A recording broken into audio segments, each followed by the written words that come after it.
Oscar award-winning filmmaker Michael Moore. This film was never going to be about me going after a General Motors or a Pfizer. That I wanted to do something much larger here and not just go after one company as if, oh geez, if we just fixed one company, everything would be fine. There's something much bigger that we need to fix in this country. And actually, it's bigger than the healthcare situation.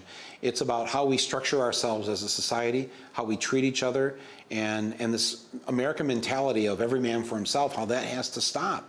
This kind of me society that we live in has to go to the we that the rest of the world lives in.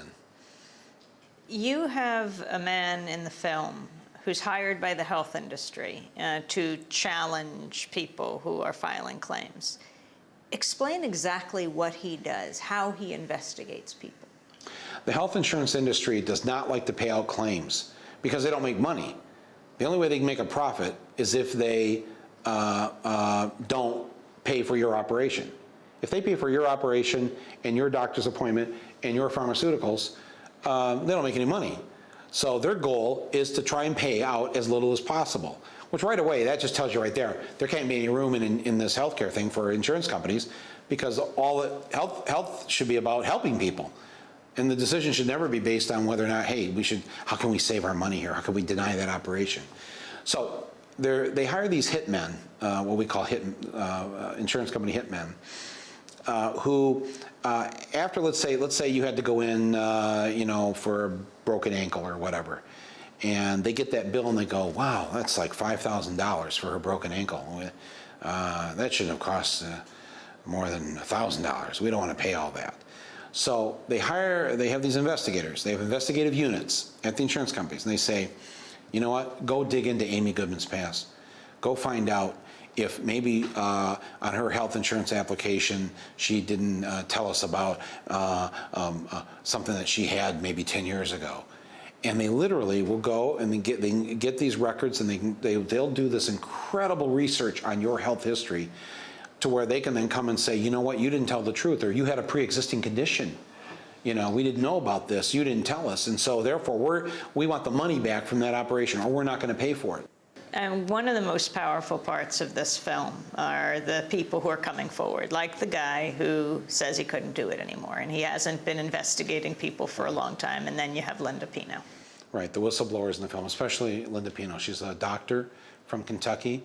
She worked for Humana. She was a medical reviewer there, and it was her job as a doctor to go through claims and approve or deny them. And she tells in the film and in testimony before Congress how she was expected to deny a certain percentage of claims that would come in from patients, even regardless whether they were true or not. They expected, say, a 10% denial rate. The doctor at the insurance company, the medical reviewer, who denied the most, got like a big Christmas bonus. I mean, it's absolutely, again, crazy that her salary increased from a couple $100s a week to 6 figures. To 6 figures, because she kept denying. She couldn't take it any longer. Her conscience got to her, and she resigned. And then went and blew the whistle to Congress, and that testimony is in the film. It's very powerful, and she's a very brave soul for coming forward. How many more people responded in that way? You said 25,000 people responding about all the terrible problems they've had with health insurance, and then you have these people. I'd say we had a couple hundred people within the industry, pharmaceutical industry, hospital corporations, health insurance industry, that wrote to us wanting to share with us different things. Some wanted to be on camera, some didn't. Some sent us files. I mean, it was really amazing how many people were, whose consciences were bothering them, essentially, that just couldn't take it any longer.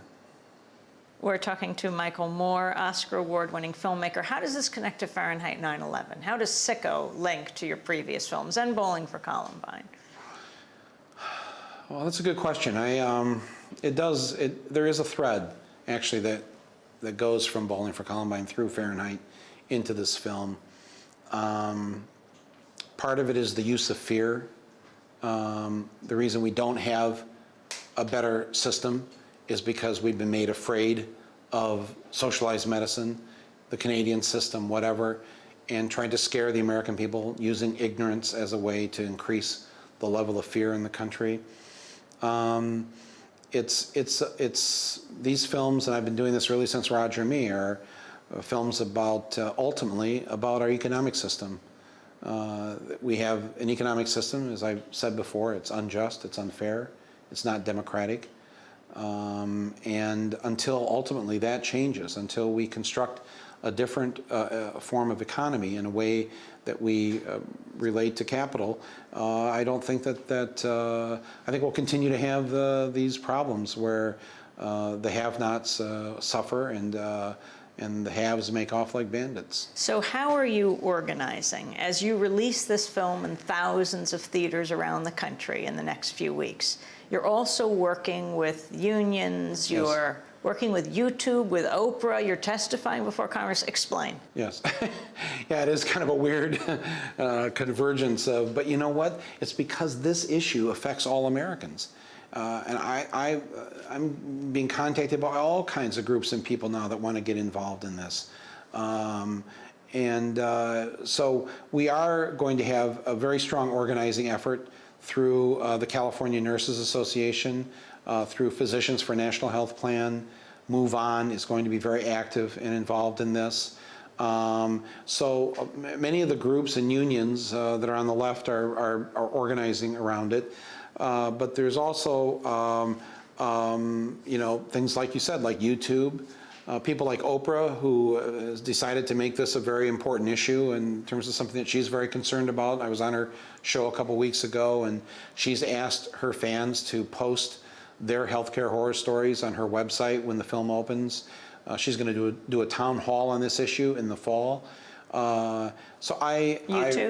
YouTube, again, is asking for people to videotape their stories and put them on YouTube, and there's going to be a whole section on YouTube of people telling what the insurance company did to them, or a family member, or a friend, or the hospital, or the pharmaceutical company, where they have to pay for their drugs, or drugs they can't get.